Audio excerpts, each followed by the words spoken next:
Does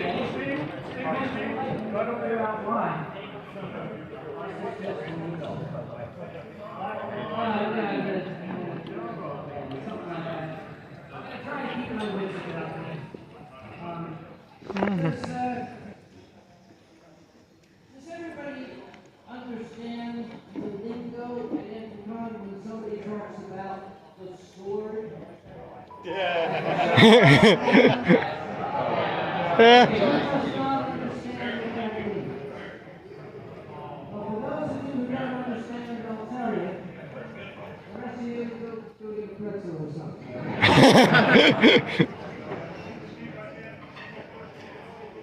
About 10 years ago, thereabout, plus or minus, our guest partner was Uncle Kage. I'll slow that down so people slow it down. This is Vic, by the way. He's one of my oldest friends.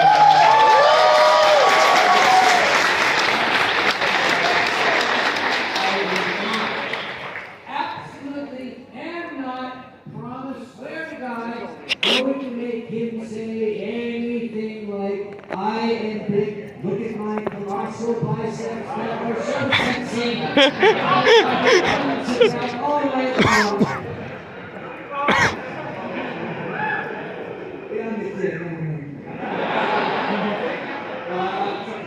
Uncle Kage is a dick for letting me say this.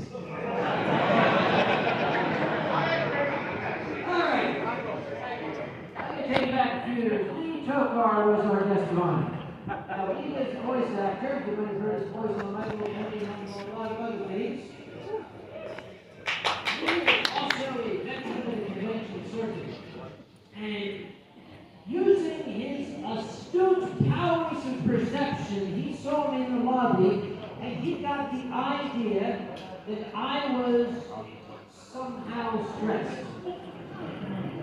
And he came up and he said, let me take you across the street. You need to relax. I said, no, I'm busy. Go away. Who the hell are you anyway? Oh, me. Oh, hi. Sorry. I can't. I got too much. He said, I'll buy you a drink. Just one. So we went across the street to what used to be 10 penny over there. And we sat down. More progressive recently, for me that is, and I of course was knowing the chairman thing was, and he was fantastic. He said, I asked you what's going on, I know you were telling me anyway. Let's just relax, let's talk about anything like the company. And that's when Pittsburgh Fire Service started pulling up in front of the Westin. Oh. Getting unloaded, firemen getting off and bunker gear, unrolling hoses.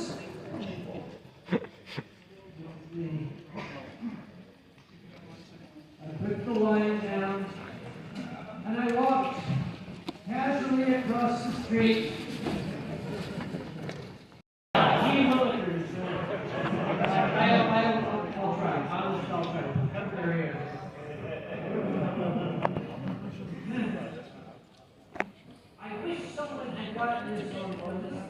Okay, we still hadn't gotten quite the cell phone revolution back then, but it wasn't every person in the county. I wish there was a video of firemen with the Darth Vader masks and the hoses over their shoulders coming into the West and you right next to them. Who the hell set my hotel on fire? Was it you?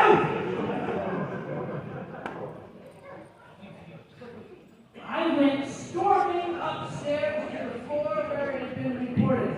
I remember the fire chief saying something to the effect of, sorry, he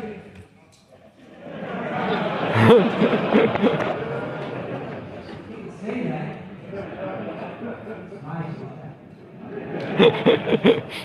I went bursting up onto it was the 9th floor or something, and nothing was going on. Which all I did was relief. And I said, what happened? It turned out some tip stew had been vaping in the hall.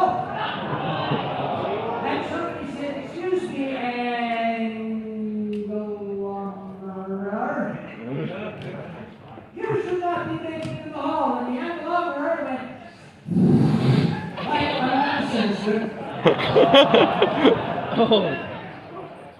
Okay. Little bit of panic. That messes up the elevator. Don't dick with my elevators. Don't make me see another sunrise.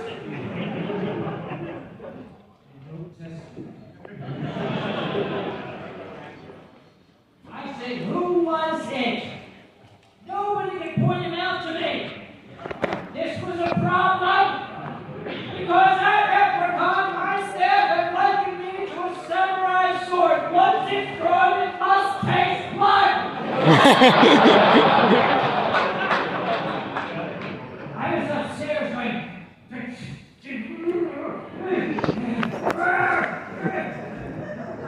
Talon, our operations chief, Talon, magnificent guy, my friend, came upstairs.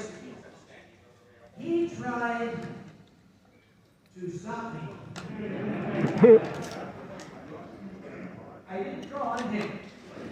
He said, "What's wrong?" I said, I need something. I need to find someone to kill. We're going up the hall. Oh, right, anything. I gotta find something. Anything at all. Anything. All right, now this is not good. Up the stairs, next floor. Now it's behind you, too. Wait, no. Down the hall, the next hall. No, it's not here. Up to the next floor. We did this until about 4:15.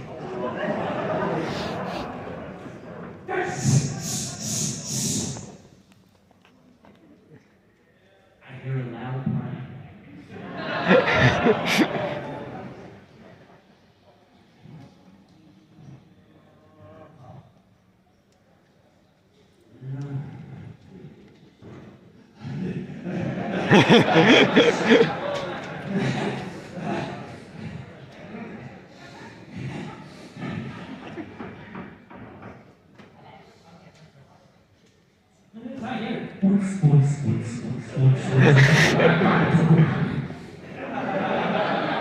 Music stopped.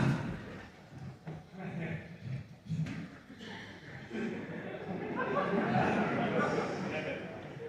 Door opened. Just a crack.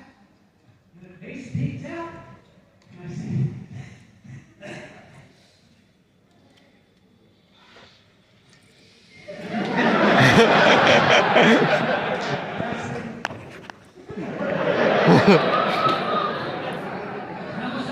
I said, no!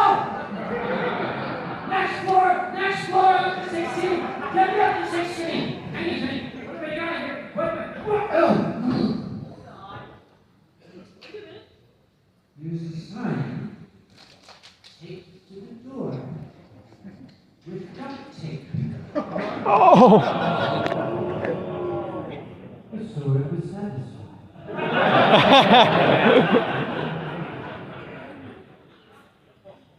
It's not the only time that's happened. Last year, okay. One thing I love about furries is their boundless creativity. That's what I hate about you too. Anytime I think I have seen everything furries can dream up to make my life hell, some determined person gets creative. And sometimes it's not you guys. Sometimes it comes from within. Last year, I do not wish to speak ill of the dead, but last year, one of our programming people that I threw into the river. Is the lawyer here? Good. Great. Preferring boozy. Okay, I'm joking. I'm making fun. Okay, the programming staff at Anthrocon, like all of my staff, is the best in the business. Okay, I know every con chair says that, but they're full of crap. I mean, I have a PhD, so you know I'm an expert at this thing. Programming chief last year wanted to do something nice for me. On Saturdays, we're having a cocktail cruise. Uncle Kage, you should be on the cocktail cruise.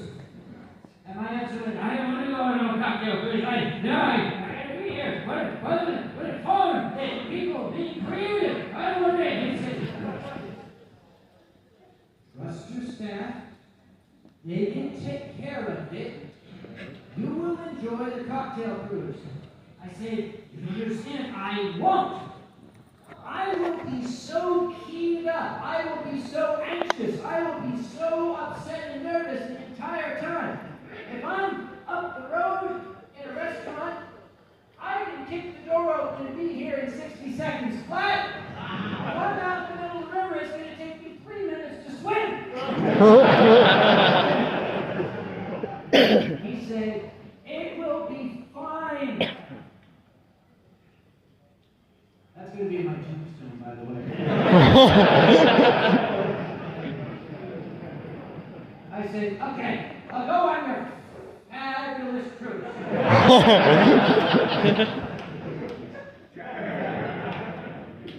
One condition. There had better, gosh darn me, a bottle of Riesling on that boat. I was assured there would be. The day came. The appointed time came. I went down to the boat.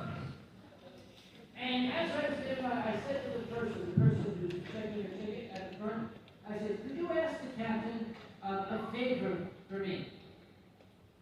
I would like to stand on the starboard bridge wing and like wave to people as the leader. I understand that there's regulations. I just thought I would ask.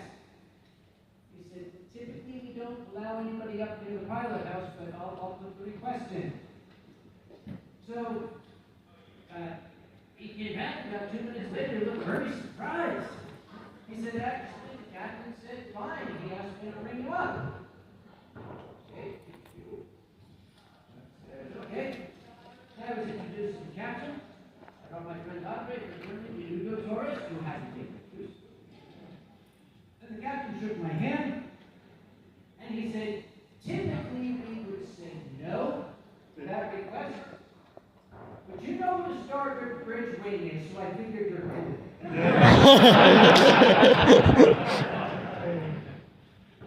So, the vessel pulled away.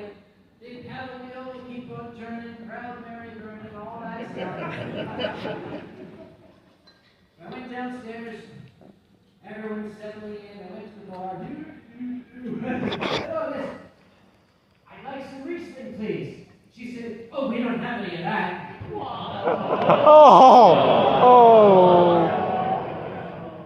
Oh.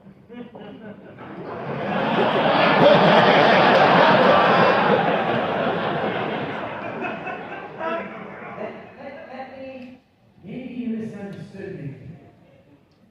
Riesling. She said, we had Pinot? I said, you know a guy that coordinated Frenchie by any chance? Somebody knew that. I said, okay, no. R-I-E. She said, E-I-N. And I said, that's okay. I went out on deck. Andre was out there. Andre said, was machst du? Because it's German. And I said, Andre, tell my mother I love her. If the current pulls me over, I'm going swimming. Andre, bless his heart, would not let me dive into the churning waters of the Allegheny. What you must understand about the Allegheny is that, number one, there is a terrible undertow in that river. This is why we have river rescue down there. The other thing is, you won't stand around long enough to drown, you'll dissolve first. I can say that because I'm from Philadelphia. I'll tell you, the entire time I was pacing the deck like Captain Ahab. It's a no Riesling. Hey, Riesling, I look like Gregory Peck. Where's my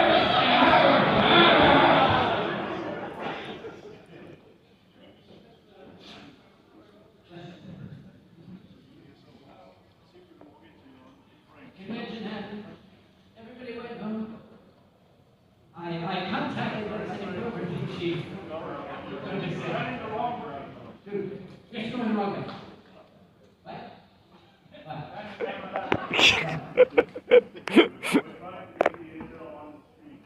Oh, okay, what is it?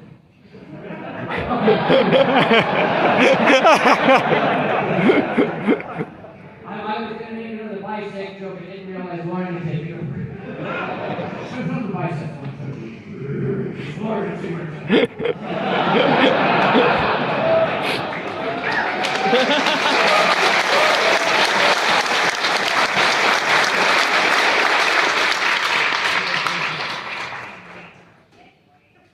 So anyway, he did a little research. As it turned out, there was a bottle of grease thing on that vessel. It was behind the bar, and it was reserved for Dr. Conway. The bartender said, we didn't know who that was. Oh.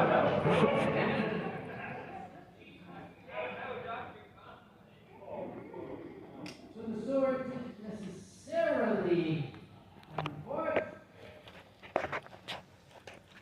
We reserve that sword for when stuff happens. You might have heard the expression, stuff happens. Under various different monikers.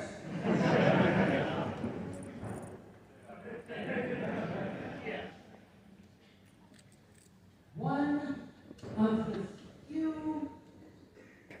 comforts in my life as a convention chairman is that stuff happens to other chairmen too. Oh, it does. I just sit there at the bar and say, having a little trouble there, Chica, are you? Yeah, excuse me, call. He made anything. I'll call someone else. More research, please. R.I.P.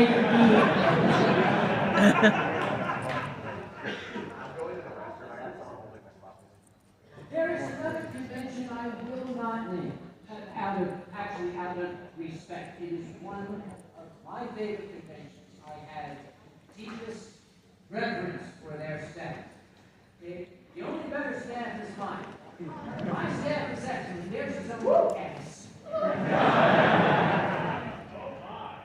Okay, X, maybe. Copyright 2001. Anyhow.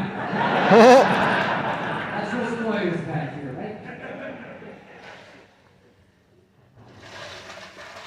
They were the first ones to suffer one of these phone calls. Let me explain what happened. It was opening ceremonies.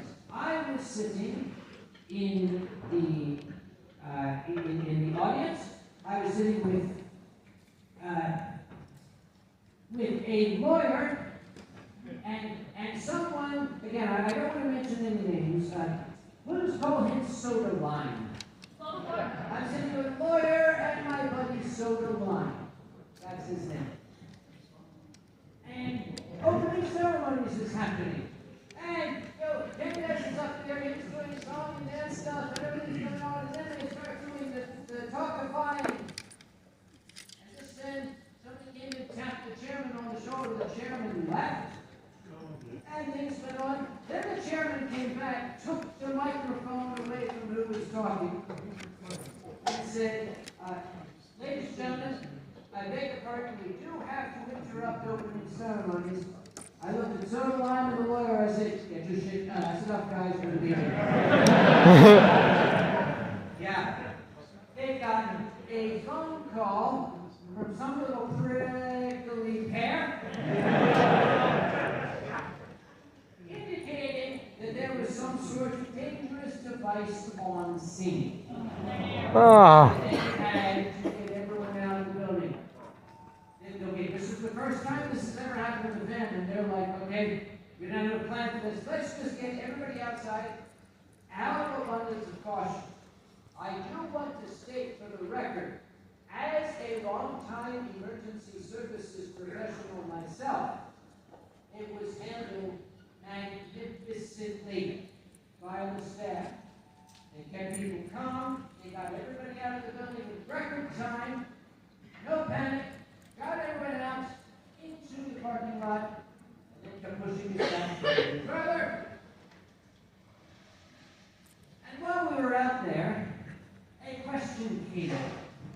because at this particular time, individual state laws were in flux about the legality of certain herbaceous substances. Now, my friend Soberline enjoys those herbaceous substances. And if you've seen the Soda Lime show, you would understand. For example, that time that I was on Soda Lime's show,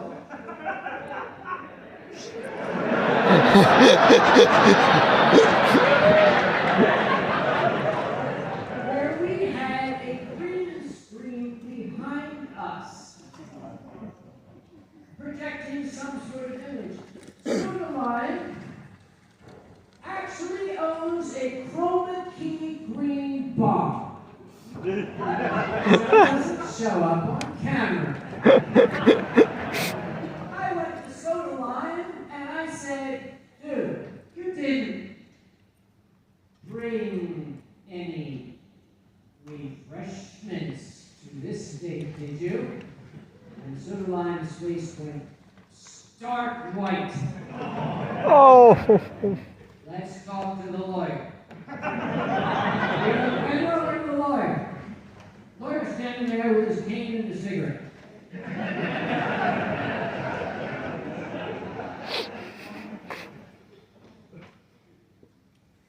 Hammer Sam!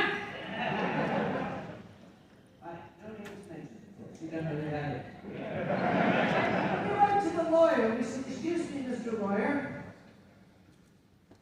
The police are searching every room for this device. If they're looking for a device, but they find refreshments, is that a problem? And the lawyer said, yeah, he's boned.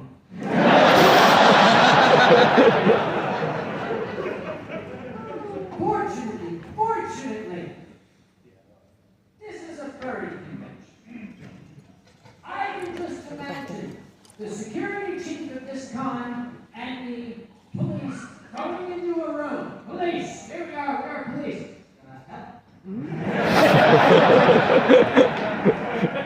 What's that? That's a person boss. What's it for? Oh, you see, you put it on and you pretend to be a raccoon. Okay? No bombs in it, right? You don't think so? Okay, Rick. Next room. That was somebody else's sort.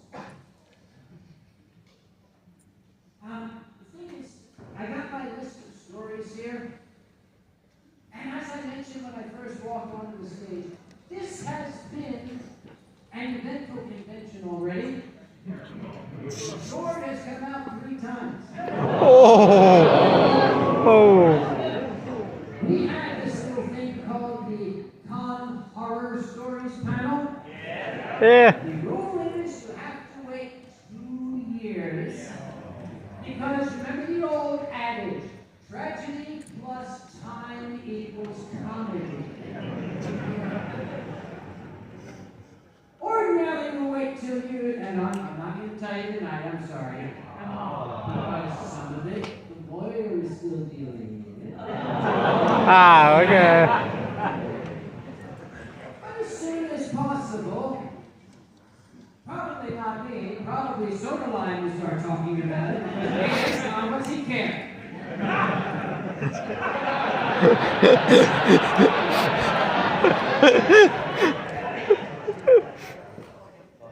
So, often when I'm on this stage, especially in the past 4 years, we all know the past 4 years were kind of messed up. Yeah. They sort of lost any meaning for me.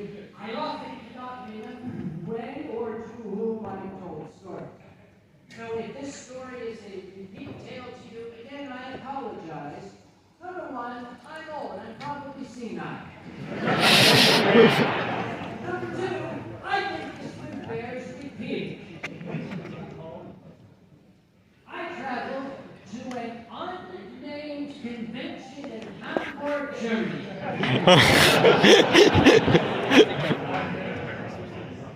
Run by an anonymous individual named Chica who's sitting right there.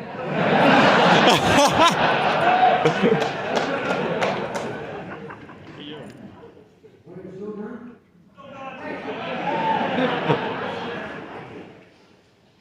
I went last year. My traveling companions were Ronnie, dance guy, you know him? This is Ronnie.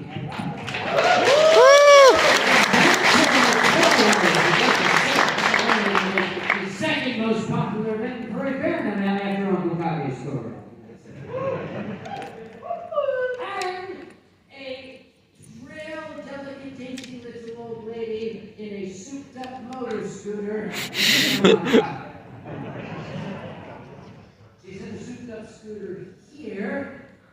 At the airport, however, she has to rely on airport. She's here. She has to rely on airport wheelchair pushers. We were coming back from your unnamed convention. Oh, just Germany. Last year or the year before or in 1860, I don't know. We were coming back from Germany. Might even have been pre-war for all I know. And because we had a long layover before our next connection, we went to the club. Sometimes it's good to be the organizer of a convention that, says, oh, would you kindly look up, yes.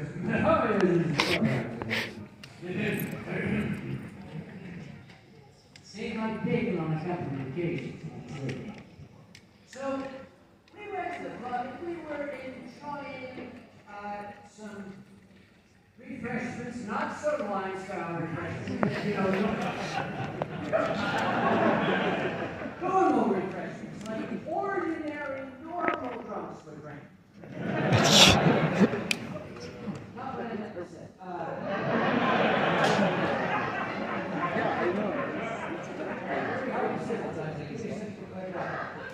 All right, anyway, we were in the club. Here we are in the club, and we're going to make our next connection, and this is at Newark Airport in New Jersey.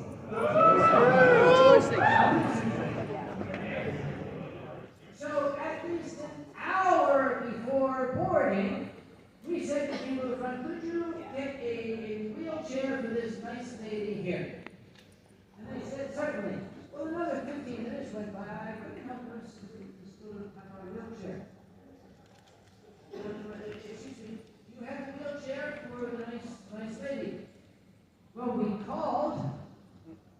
I said, yes, that's very, very nice. I'm glad you called. The answer. Have us call again. Thank you very much. We did this 2 more times. 2 more times. And it was getting close to boarding, and the wheelchair was still not there. Now, okay, did anybody fly here to this convention? Okay, has anybody flown in the last 2 years? Yep. You know that if you're not one of the first 8 people on the plane, you're not getting your stuff in the overhead, right?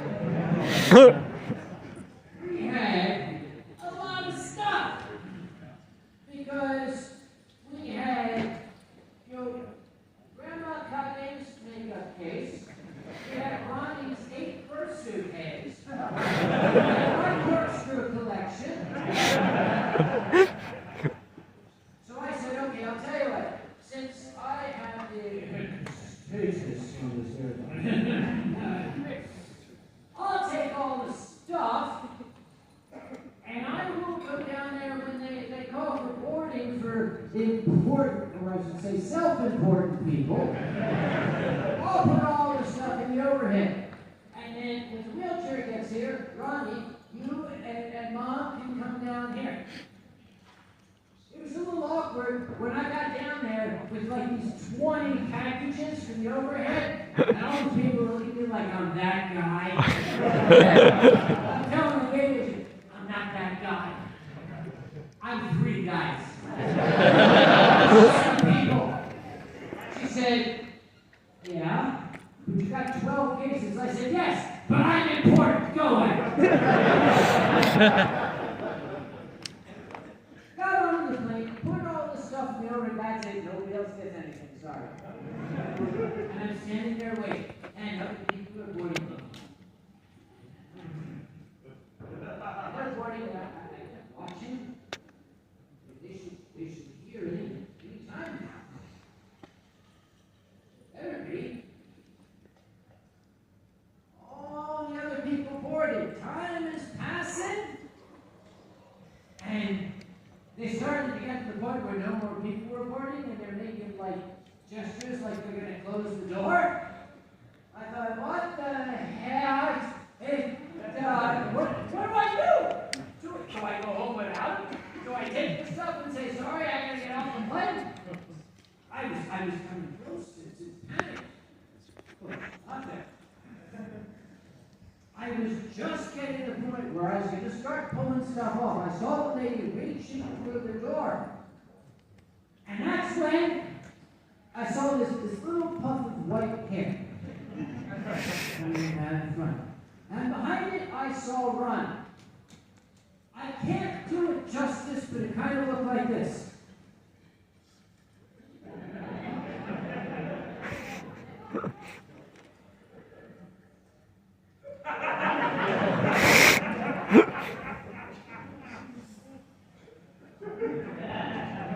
They came and sat down.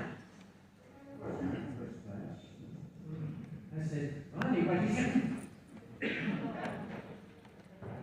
Flight attendant? Campaign leaders? No. Burger? 3 of them? She said, greet you? No. And Ronnie explained what had happened. The wheelchair never arrived. Oh. So Ronnie heroically said, well, Mom, maybe we have about 5 minutes to get to the plane. Maybe we'll try to walk it. Maybe we'll try to walk. He did his best. Now, I'm still a very, very spry active lady, but it's a half mile. We're talking Newark Airport here. Oh. And she was trying to get tired. She was traveling all day. And Ronnie was thinking, okay, he was right at the point he thought, am I going to have to carry her piggyback? And then he noticed. Here is an unattended wheelchair sitting in front of a ladies' room.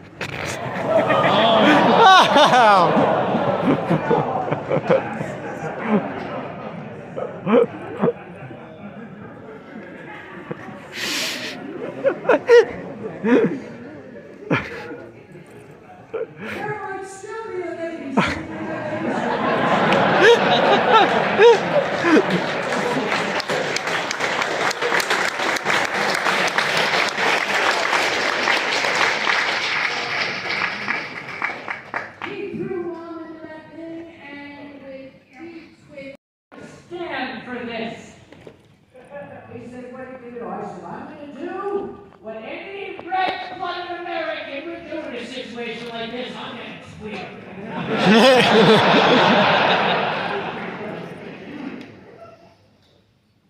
Old man's guy. If you actually, I gave it to Ronnie, if you are at Newark Airport and you need a wheelchair, be prepared to miss your flight. That'll show it.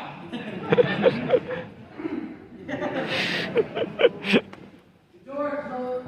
They gave us one final champagne.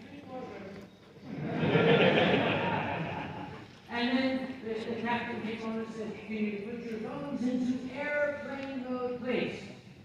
I went to put my phone in airplane mode. Oh, there's the bottom of my feet. Okay. It's from Newark Airport. Oh! We are so sorry to hear this. Please DM us and tell us what happened. I got time. I'm that guy in first class. So, club, nice old lady, one wheelchair, no wheelchair, you guys suck. Love it hot. Got to our next destination. This time. I took my phone out of airplane mode. And just as we crossed the threshold onto the jetway, my phone rang. United Airlines. Oh! Hello? Hello, this is United Airlines. Is this Dr. Conway? Yes. Listen, we understand you had a problem with the wheelchair service at Newark Airport. Please tell us what happened. Yeah, sure. No wheelchair, no 3 bourbons. Check the bathroom for a skeleton.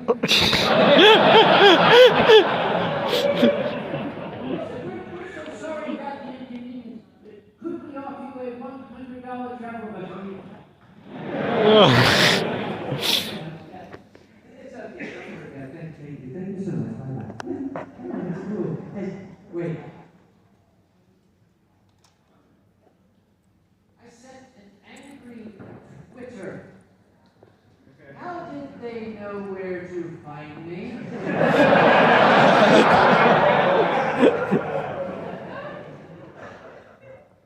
Does United Airlines follow me on Twitter?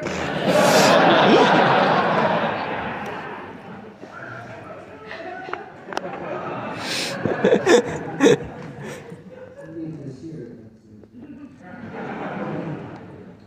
I mentioned, I'll go ahead and say it, Euro currency.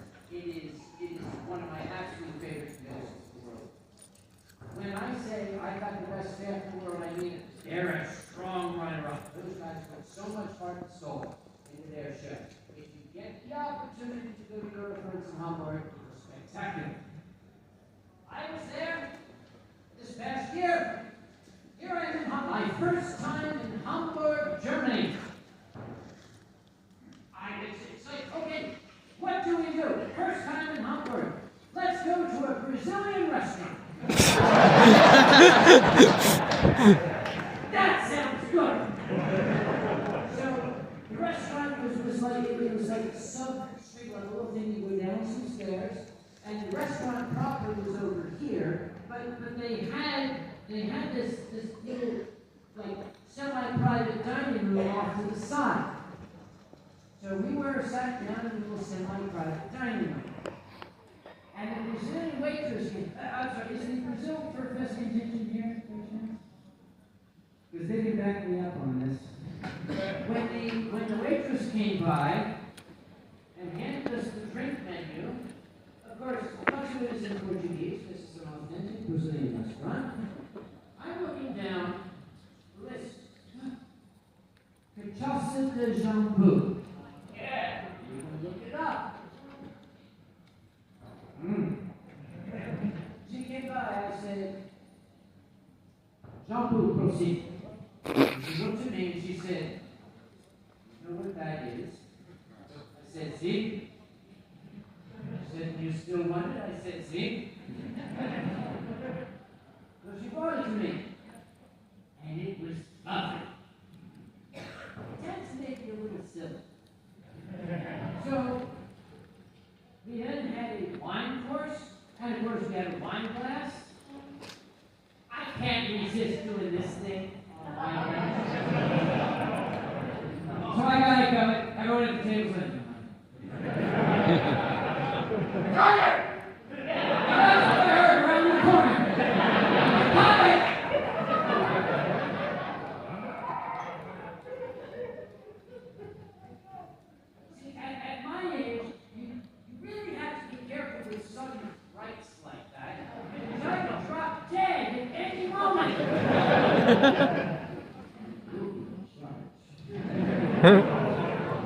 Waiting for the light.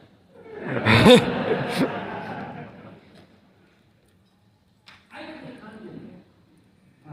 I had a very, very nice older couple downstairs.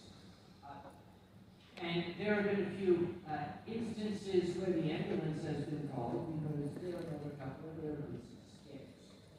So I kind of look after them. As I say to all of the folks in my condo complex, neighbors have to look out for each other because who else is going to? And I believe that. I believe that strongly. We have to look out for our neighbors. And the lady downstairs, she told me she'd been having some trouble with the electricity in her bathroom, which is like real life. Something kept causing the circuit breaker to trip. They had an electrician out twice, and the electrician had not been able to find any problem. So she said, "Did you have a look?" I said, "Well, the electrician can't find anything.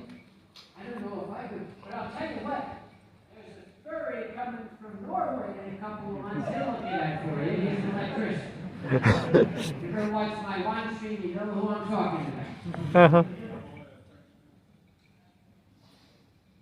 I just saw him running. A few days later, I went out for my morning run. Yeah, I'm a flat old bastard. I try to stay in shape. Every morning I run 2 miles. Actually, I sit and watch other people run. There's a lake behind my house. I run 2 miles around the lake in my vain, pathetic, comical attempt to clean my faded view. This was last spring. I went out and I did my run and I came in all sweaty. I'm gonna need a shower. 6-2-1, right? Yeah. I was just reaching for the shower faucet when I heard. Hello. I actually hear that.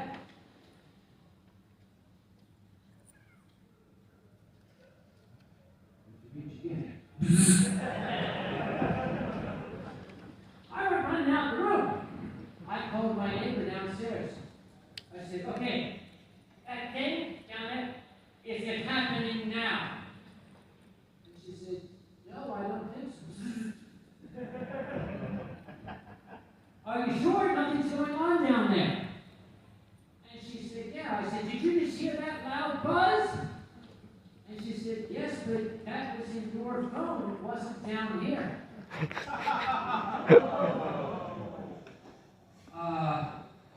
Okay, let me call you back. This is when you start feeling the wall around all the wall switches for like hot. Sniffing. You smell ozone? No? I looked in the mirror.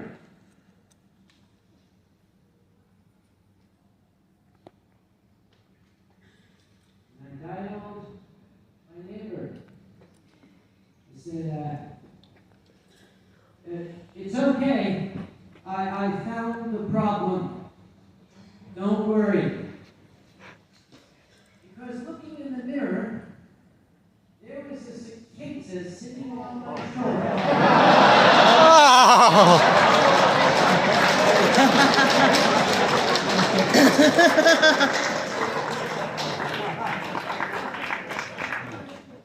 If you don't know, a cicada is a very, very large insect known for its very loud buzzing noise.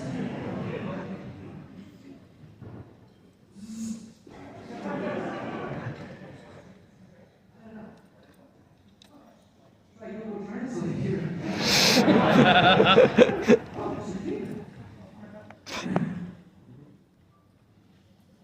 What are you doing on my shoulder?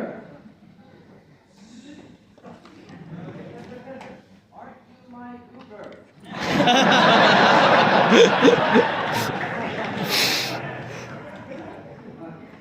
No. The absent old white guy. There's a lot of us. How about I take you outside? So I went outside. I went, okay, how about you buzz off?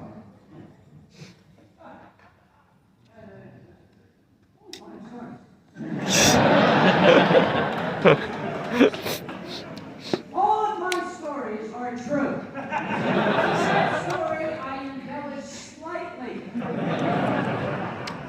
I won't tell you what parts I embellish, other than to tell you it's recent.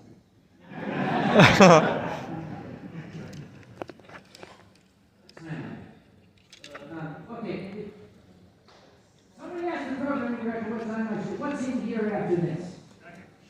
Second. Great. Yeah, it's going to be us. Okay, great. Chad, I write down like titles of stories here. And I'm trying to remember. I do like to travel. I went to mostly. You know how I think about it. I went to Confuzzle last year in Great Britain. It's in Birmingham.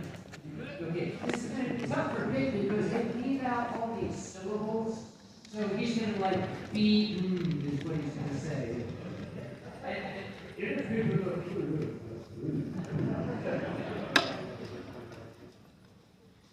I was visiting my dear friend Brad. If you've ever watched the Weinstein, the Weinstein Symphony, the composer of the Weinstein Symphony is Brad. He tries to pass himself off as a bastard, and he is, but he's actually a very good host. He invited me to stay at his house in York while I was over there. So I went, and he was showing me around York, and one of the things that I wanted to do, I'm in England, especially one of the oldest cities. Many of you know I do have a predilection to wearing hats. I like to wear a bowler, or derby as we call it in this country. If I'm in England, I said to Grass, is there a proper hat store? I want to get a proper English bowler. Grass knew of one. I look in the window and I could see hat store. It was spectacular. I felt like King Charles on the lesson of the church. Anyway, I can say that because I'm American. I guess. I have been in the furry fandom, perhaps longer than just about anyone in this room. I have been invited literally all around the world. I performed on stages large and small. I have heard the laughter of people, and I have heard compliments in so very, very many languages. And all of them furry. And that's the beautiful thing. Furry transcends all barriers of culture and nationality.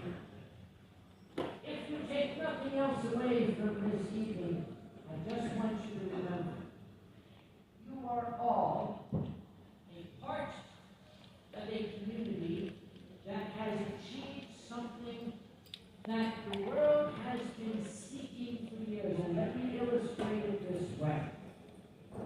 Some years ago, we still had message boards. Remember those? Yeah. Eurofurs had a message board.